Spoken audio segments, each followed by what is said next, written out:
இன்றே டவுன்லோட் செய்து உங்கள் ஃபேவரட் ஷோக்களை என்ஜாய் பண்ணுங்க. யார் நீ? ஏங்க இங்க யாருங்க சூனா?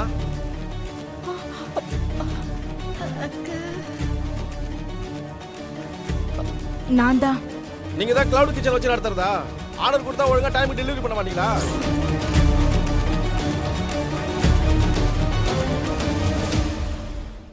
ஏய் யாரா நீ? எங்க வீட்டுக்கே வந்து எங்க வீட்டு பொம்பளைங்க பேரை சொல்லி கத்திக்கிட்டு இருக்க? நேரத்துக்கு ஃபுட் டெலிவரி பண்ணா நான் ஏன் வந்து கத்த போறேன்?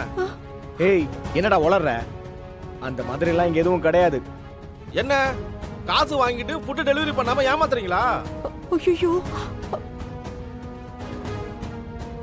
தம்பி தம்பி கொஞ்சம் பொறுமையா இருப்பா, பேசிக்கலாம். என்ன விஷயம் சொல்லு. சார், இவங்களோட கிளவுட் கிச்சன்ல என் டீமுக்கு மதிய சாப்பாடு ஆர்டர் கொடுத்திருந்தேன். லஞ்ச் பிரேக் ஆரம்பிச்சு அங்க எல்லாரும் சாப்பிடாம வெயிட் பண்ணிட்டு இருக்காங்க. இது வரைக்கும் அவங்க சாப்பாடு டெலிவரி கொடுக்கல சார். என்னம்மா இவர் சொல்றது உண்மையாமா?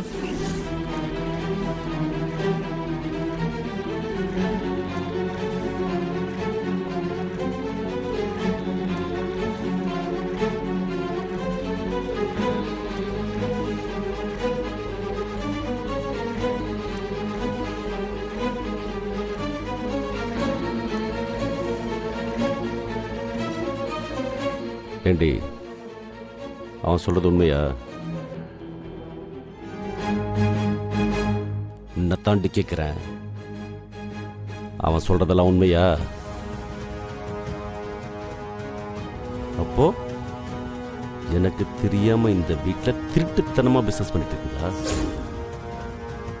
ஏய் ஜெயந்தி சொல்லுடி, நீ இதுக்கு உடந்தையா? அண்ணா இவங்கெல்லாம் கூட்டு கலவனைங்க தான். நமக்கு தெரியாம இந்த வேலையை பார்த்துக்கிட்டு இருக்காங்க. சும்மா விடக்கூடாதுங்க.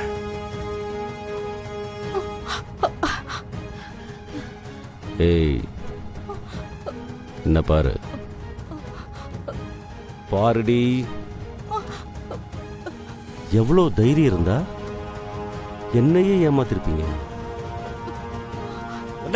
நிறுத்துப்பா.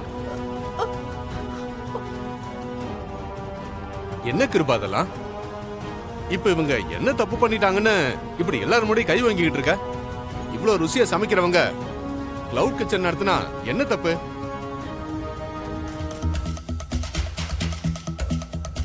இல்ல தலைவரே, உங்களுக்கு இவங்களை பத்தி தெரியாது.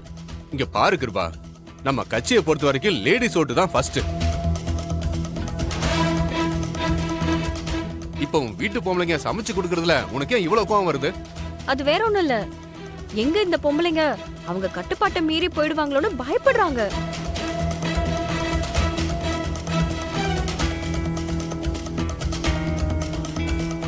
இந்த வீட்டு ஆம்பளைங்களாம் பொம்பளைங்களுக்கு காசு கொடுக்கறதே இல்ல.